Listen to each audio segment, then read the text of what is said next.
Thank you. Wow. Thanks. Thank you. Thank you. Thanks. So I'd actually like to start my presentation today with some video footage that tells you some background to my story, how I became an amputee. And it shows some footage of the first time that I went to the Hawaii Ironman World Championships in Kona, Hawaii. So let's watch the video. It wasn't the finish line you were expecting, was it? Neither for me. It was pretty devastating to fail at this bold event I tried to do.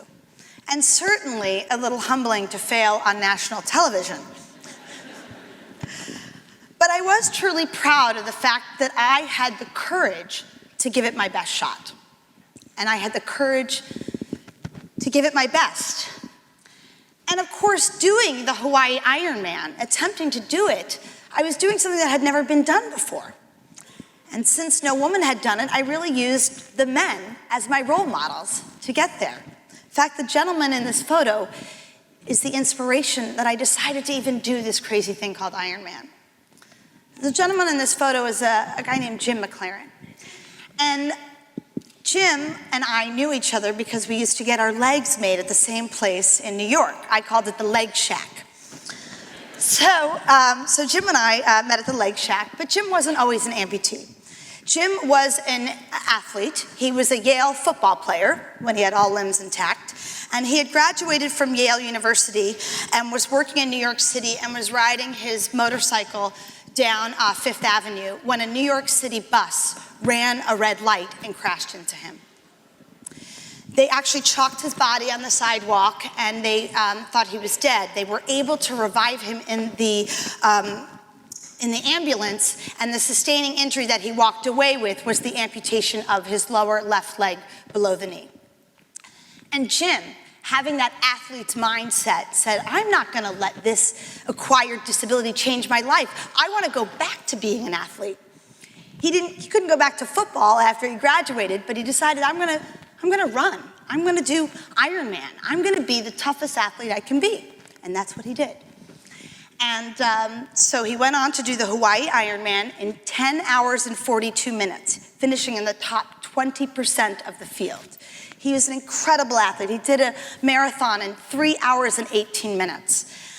And he and I met at the Leg Shack, and he told me about the Hawaii Ironman, and I was a track and field athlete in high school, and I just thought, wow, Jim, like an Ironman, 2.4 mile swim, 112 mile bike, 26.2 mile run, you're crazy.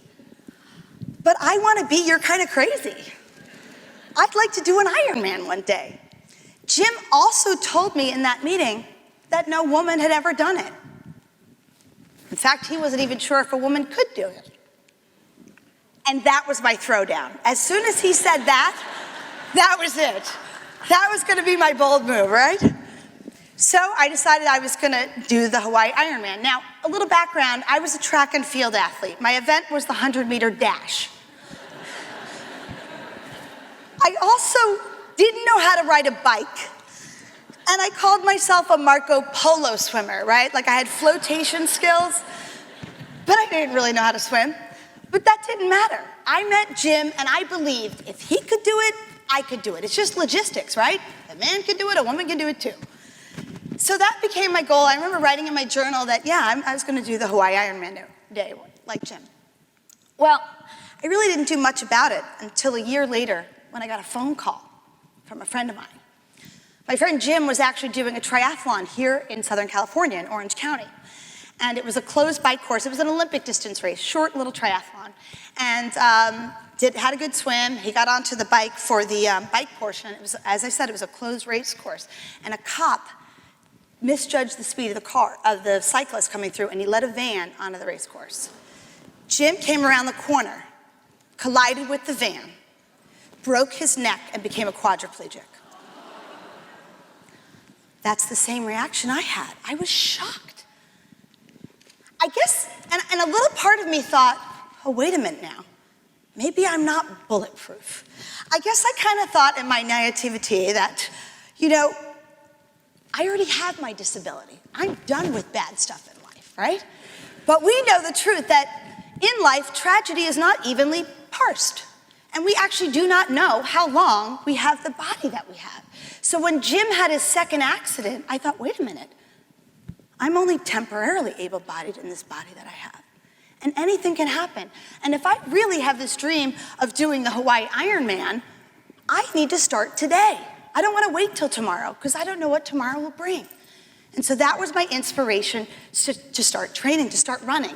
So I signed up for a 5K, then a 10K, and I went on to do a marathon. And I started chipping away. Since I didn't know how to swim and bike, I just worried about the running part. But I literally started my training shortly after getting that phone call about Jim's second accident. Now, what's sort of interesting is that there was a very similar story that happened to another USC alumni as well, and he's in this photograph. You may know him, Mike Nyholt.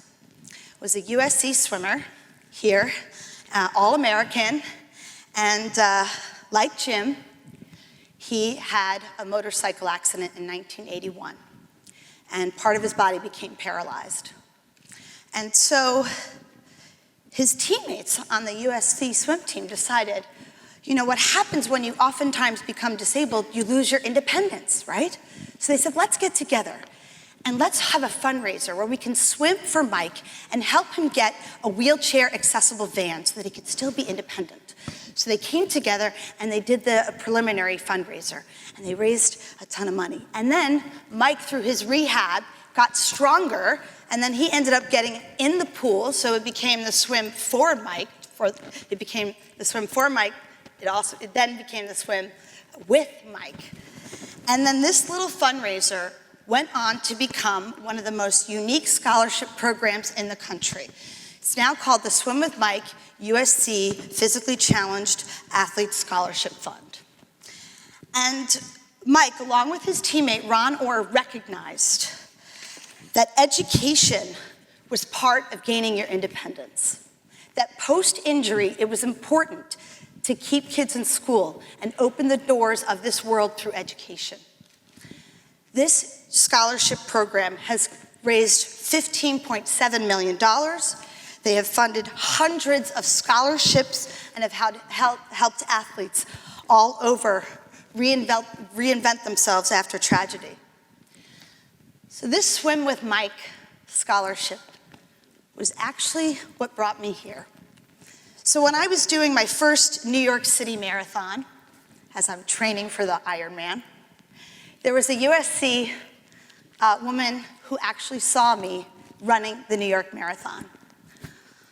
Mara Redden-Hunter saw me that day in New York, and she reached out to me and changed my life. She said, you need to know about this program that we have at USC called Swim with Mike.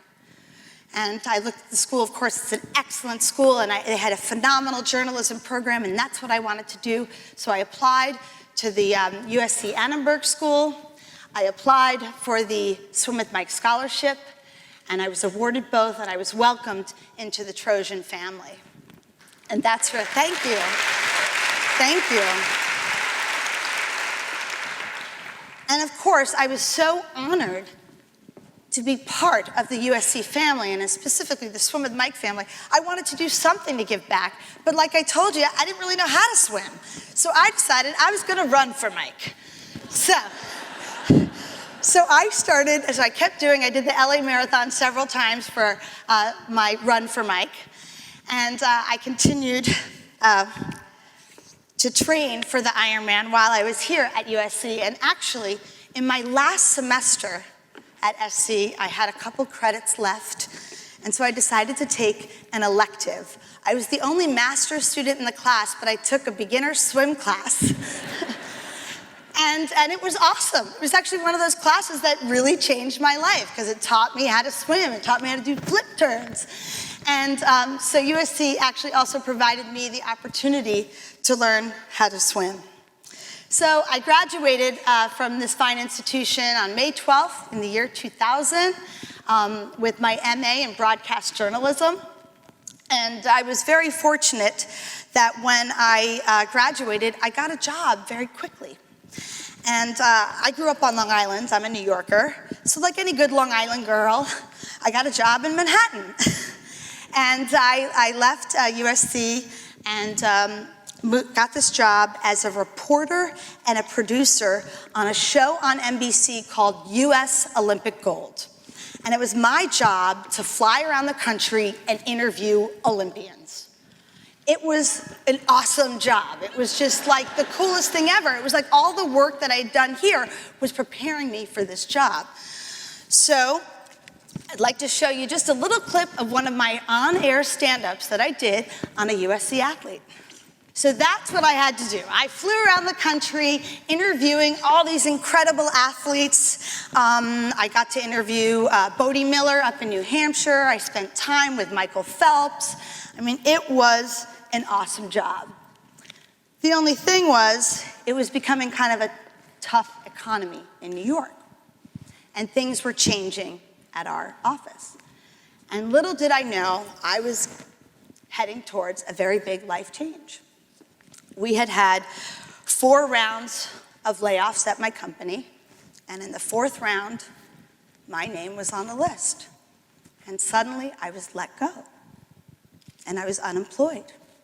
And that dream job went away. And I thought, okay, what am I gonna do now? Now, here's what we know about in life. In life, change is inevitable. Change is gonna happen whether you like it or not. And it's those people that can adapt to change that are the most successful. So, although I was facing adversity and losing my job, I realized that this was the time that was more important than ever for me to be bold in my life. I realized even though I was faced with adversity, I had to find the opportunity that existed in that. So instead of looking at this bad thing of losing my job, I said, hey, wait a minute. Maybe this is an opportunity to make something good. Maybe this is an opportunity to make something better. So I decided I was going to apply for jobs in California. What was I doing in New York anyway? We have bike lanes out here and swimming pools outside. So I said, this is my opportunity to do something else. So I applied for a job out in California, working for a nonprofit, and moved out to California, and finally learned how to ride a bike. And I went for the Hawaii Ironman. Now, you saw what happened the first time that I went to Kona. I failed.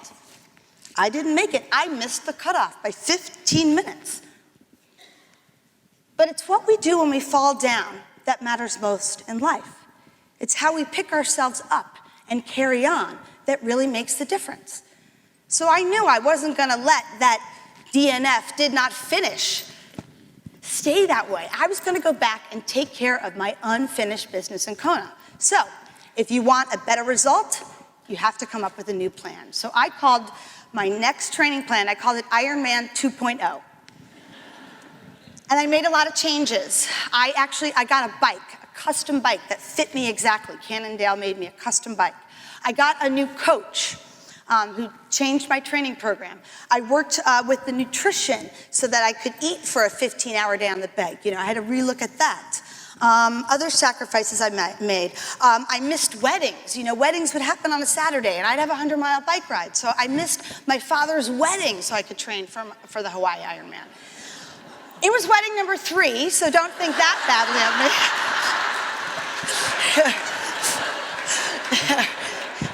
No, but I had his blessing and my stepmom's blessing. They knew I was possessed by this goal. I also went to Hawaii 3 times that year to train. Another big sacrifice, I know. No, but I did what I could to make the result the best. And I'd now like to show you a little video of what happened when I went back to Kona the next year. Thank you. Thank you.